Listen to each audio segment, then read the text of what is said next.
Eu sou o Eduardo, vou falar para você, espírita, como alcançar a felicidade ficando em boa vibração.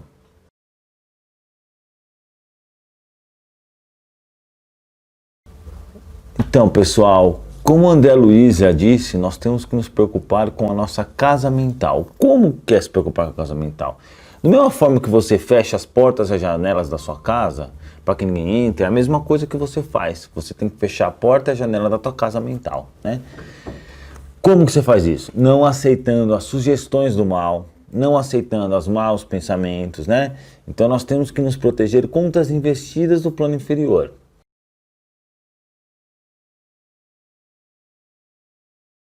Bom, vigiai e orai, como Jesus Cristo nos ensinou. O que é o vigiai? É vigiar os nossos pensamentos, é não ter maus pensamentos. Quando você vai ter, na verdade não tem mesmo como você evitar ter os maus pensamentos, porque é uma coisa que acontece antes da gente pensar.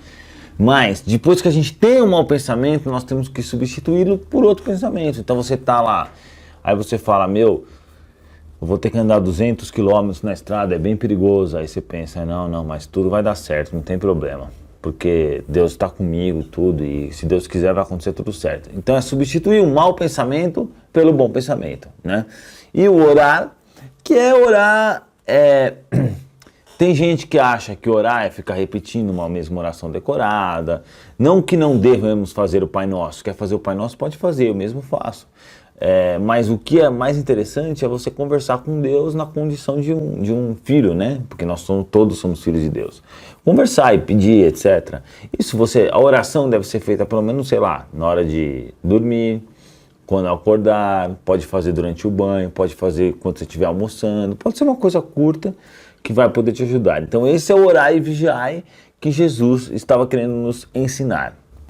Porque a oração faz com que a nossa vibração aumente, e nós conectamos nos bons espíritos. Então a oração é a troca de energia com os bons espíritos e com Deus, né? Então até Jesus, que era um espírito absurdamente elevado, tinha seus momentos de oração para conversar com seu pai.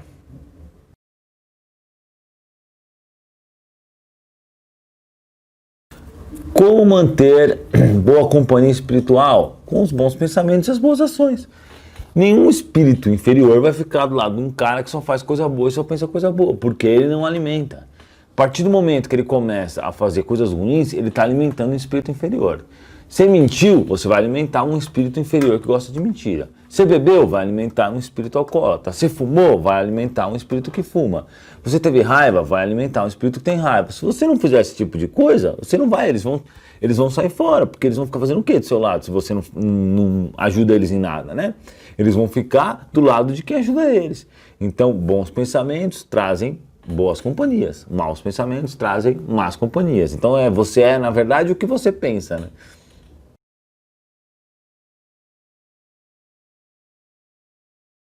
Outra coisa que vale lembrar é para tomar muito cuidado com aquelas sugestões de ciúmes, né? Ciúmes principalmente, porque ciúmes é uma coisa meio normal que todo mundo tem. Então aquele ciúmes sem motivo tem que tomar muito cuidado, porque os espíritos adoram pegar essas pessoas que têm um relativo ciúmes e atiçar nesse aspecto. Aí você começa a ver coisa que não existe, a pensar coisa que não tem sentido.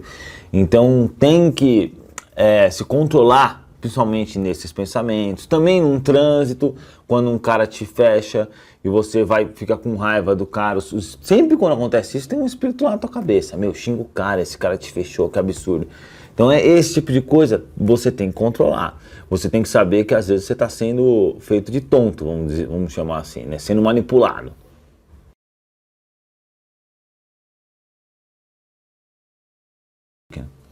Uma pergunta que eles sempre fazem bastante nos nossos grupos é: achei uma macumba na frente da minha casa, achei uma galinha, achei uma vela, achei não sei o quê. Funciona esse tipo de coisa? Vai me afetar? Bom, vai afetar se você estiver na sintonia desses espíritos. Se você está em sintonia baixa, eles vão conseguir te afetar. Se não, para um Divaldo Franco, por exemplo, você pode fazer a macumba que você quiser, jogar a inveja que você quiser, olho gordo, que não afeta ele. Claro, porque ele está sempre com boa sintonia. Então a gente tem que compreender que se a gente estiver em boa sintonia, nós não seremos afetados. né? Você não será afetado, independente do que seja. Porque senão até uma inveja mesmo, uma pessoa que tem inveja de você, ela olha para você com aquela inveja, ela está enviando, sem querer, né, querendo ou não, a mal sintonia para você. Se você tiver numa vibração que ela consiga comunicação, você vai captar e vai sentir.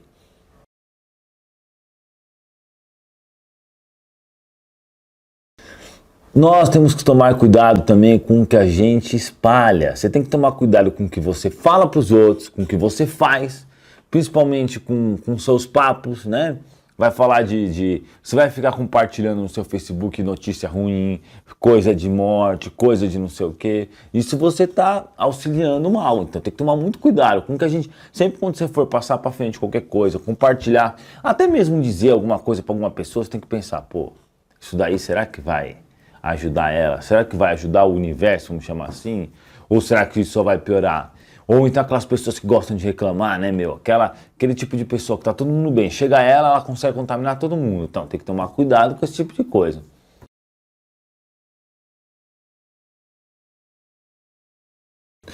Então, por último, né, que eu gosto sempre de deixar bem claro que todo bom cristão deve estudar as obras de Jesus e principalmente aplicar. Então, no caso dos espíritas, né, que fazemos o evangelho no lar, que estudamos o evangelho segundo o espiritismo, nós devemos estudar, devemos aplicar no nosso dia a dia, né? Utilizar tudo aquilo que a gente aprendeu, a gente tem que aplicar. Fazer a caridade moral, fazer a caridade financeira, ser tolerante com os outros, trabalhar para adquirir mais virtudes, né? Como diz Allan Kardec, você conhece o espírita pela força que ele faz para controlar suas más inclinações. Então é isso, pessoal.